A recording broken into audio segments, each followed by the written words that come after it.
I mean, everybody knows that that's a part of the game. And when you come out here, you know it's war every single day, every single practice, every single game.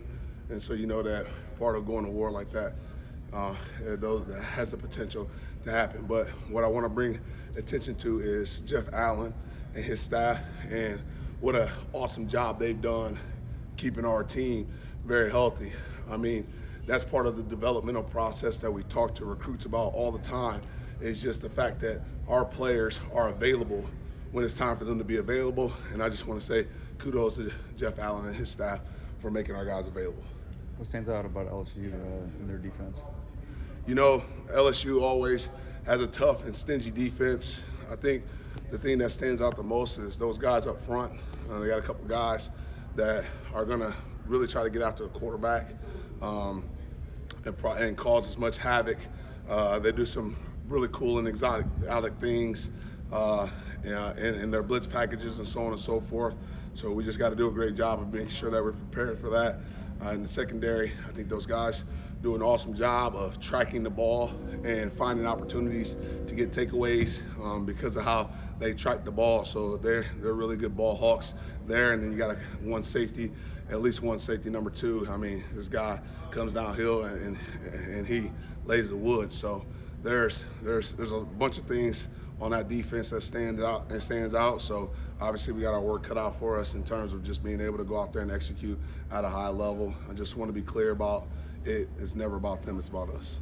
Do you guys focus on any, or do you work on any kind of wet ball drills in the kind of rain? And then what advice do you give your receivers to I know you're not making any excuses, but what do you advise them to do to get over that kind of stuff? It's a slippery slope when you start doing certain things like that, because now are you mentally handicapping your players because of some of the things you're doing, or are you really helping them? Certainly we're doing a good job of trying to mimic the things that we think we're going to see on game day. However, what we're going to be playing in is the same thing that they're going to be playing in. So if they don't have issues, I certainly, even if they do have issues, I expect our guys not to have issues when it comes to things like the weather. And I can't remember what you said on the second question, but that was my answer right there. You pretty much answered. Okay, good. What kind of growth have you seen from Caleb Odom this season? I am so proud of that young man. I just want it to be very clear. His growth as a player has been exponential throughout this season. That's the reason why he's played as much as he has.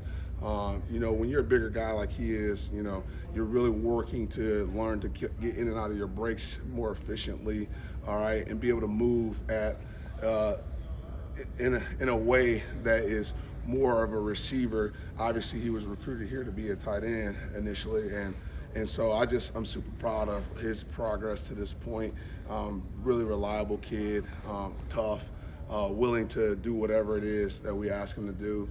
At one point I asked him if he wanted to go play a different spot in the receiver room, and his answer was perfect. Coach, I'll do anything to get on this field and help this team. I mean, that's exactly what he said. And so I just want to give a lot of praise to him. I respect that young man because of who he is and how he comes in every day and approaches everything. I just respect him for what he's brought to this football team. With some of the different injuries you've had at receiver at different points throughout the season, just what kind of lesson has that been for the younger guys about getting ready for their opportunity? I mean, I think a lot of people say this, and I'm going to say it just like they do. Stay ready so you don't have to get ready, okay? So that's really been the lesson for them. When your moment comes, you better have prepared in a way that you are at an All-American level of preparation, and that's all I can tell them to do. You never know when your time is coming. You never know. And they're getting plenty of reps. I mean, those young guys are getting a ton of reps throughout practices and so on and so forth, and it's on film, and they're consistently getting feedback every single day. It's placed on the film, so they're able to see it and whenever they want to. And certainly we're coaching it and giving them the opportunity to see that. So, good thing about it is, when you talk to all these recruits, we played a lot of young guys on this football team, okay? A lot of young players have played on this football team, and they've played at a high level and given us an opportunity to win football games, okay? And that's part of the development. Some people develop by having you sit down and just watch the other guys do it, or but here we've done a good job of allowing our players to go out there and actually do it themselves. Kobe's kind of been a guy that's gone up and down throughout his career. How close do you feel like to kind of reaching that potential and kind of on a consistent basis kind of break out? I think everybody puts a ceiling on people and have this idea of what they can and cannot do. And you're talking about goals. And I know across all platforms, no matter what your job is, we talk a lot about setting these goals, but a lot of times goals can sometimes set a ceiling on people. And right now, I don't know that there's a ceiling for where Kobe Prentice could be. He just has to continue to develop and continue to push himself to be at the level that he wants to be, because he doesn't know where that actually could end up taking him. I think Kalen DeBoer said that freshmen aren't really freshmen at this point in the season. Just how much does Ryan still feel like a freshman at this point, or is he just another player at this point? I think we do a great job of not really separating out the freshmen, sophomore, juniors. I mean, it's funny when we first got here, or when Ryan first got here, and he had one of his first practices, and he went out there and really had a great day. And the veterans here, I mean, as soon as I walked out on the field, they said, "Hey, get the ball to number 2. Hey, this guy, you had your vets saying, hey, that guy, you need to get him the ball." And that's the thing about here at the University of Alabama. These guys, they recognize who is playing at a high level. They expect each person, whoever's in there, to play at a high level. And so they don't care who's doing the work. They just want the work to be done. I don't really care who pays my bills. I just want my bills paid, okay? All right, so that's what our guys want. Hey, they want the ball caught on Saturday. They don't care who catches it. Last 2 questions. How's game prep changed this late in the season? I mean, there's so much film out there of opponents, but also of y'all.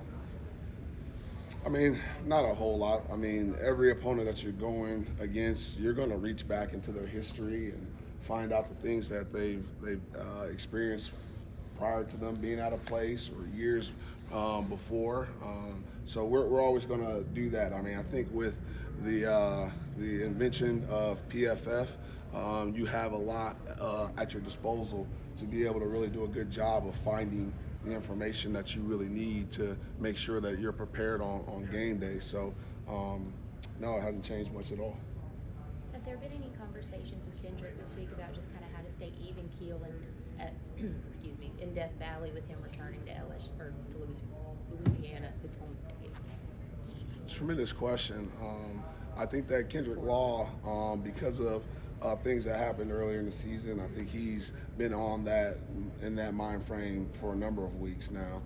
Just making sure he maintains that even keel disposition throughout practice and walkthroughs, and especially in games. So, I made a comment to him earlier this week about, hey, there's going to be a bunch of your friends and people that you know in the stands. And I mean, he was very clear, Coach. He said, I really don't know how many of those people will be in the stands.